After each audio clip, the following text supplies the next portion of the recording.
आपको पता है बुढ़ापे में आदमी थक जाता है, तो उसको आप कहते हैं ना घुटने खराब हो गए, ये खराब, बात घुटने खराब नहीं होने, बुढ़ापा आते आते आदमी थक जाता है। संसार मिलता तो कुछ है नहीं, बचपन से बेचारा कुछ पाने की दौड़ लगाता है, दौड़ लगाता है, जवानी में तेज और तेज दौड़ लगाता है, और बुढ़ापे में खाली हाथ रहता है।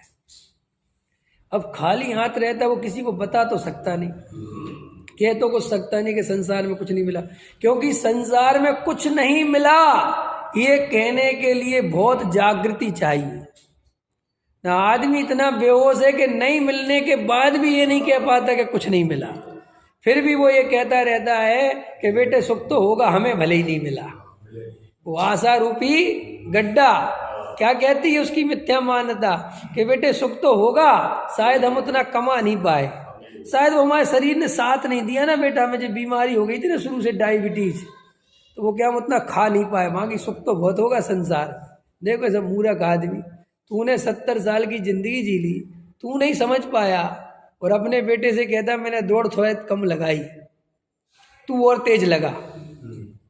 नहीं कहते लोग, कई बाप कहते ना बेटा मैं नहीं कमा पाया, तू कमा, तू कोठी बना के दिखा दे। ए मूर्ख, खुद नहीं सुखी हो पाया जब तेरे हाथ पैर चल रहे थे, तो दूसरे के सुखी होने से कैसे सुखी हो जाएगा? नहीं समझ में आया? अरे भाई मैं खुद अपने कारण सुखी नहीं हो पाया, तो मेरा बेटा कोठी बंगला बना लेगा तो मैं कैसे सुखी हो जाऊंगा? लेकिन सोचता है कि मेरे अधूरे सपने तू पूरे करना, जैसे जैसे वास्तव में सपने पूरे होते हों।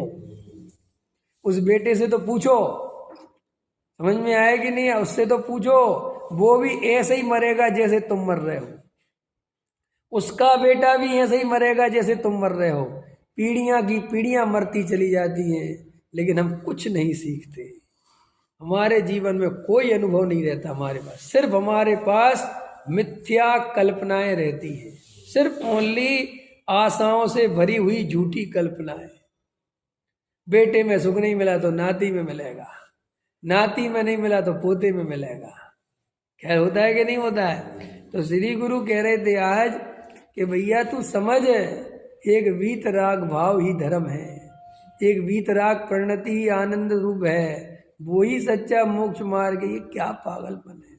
राग की पूर्ति में, इसलिए तो लोग ये राग की पूर्ति में धर्म मानते हैं, इसलिए शिखर जी चलो, इधर चलो, ढोल मजीरा बजाओ, गायक बुलाओ, ये बुलाओ, वो बुलाओ। कभी सोचा आपने ये सब वीतरागी धर्म में ये सब होता क्या है?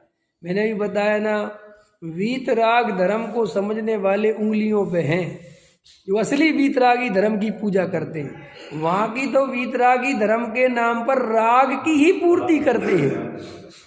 समझ में आया कि नहीं? काय की पूर्ति? राग। डॉक्टर साहब बहुत अच्छा समझाते थे, कहते थे कि भाई श्वेतांबरों ने तो अपनी प्रतिमा सजा ली, समझा? अब दिगंबरों को समझ में नहीं आया कि हम क्या सजाएं, कि अपने भगवान तो वीतरागी, उनने तो सीधे भगवान ही सजा लिए। तो बोले दिगंबरों ने अपनी बेदियां सजाना चालू कर दी कि भगवान को मत छूना, लेकिन आजू बाजू जितना सजा सकते हो सजा दो।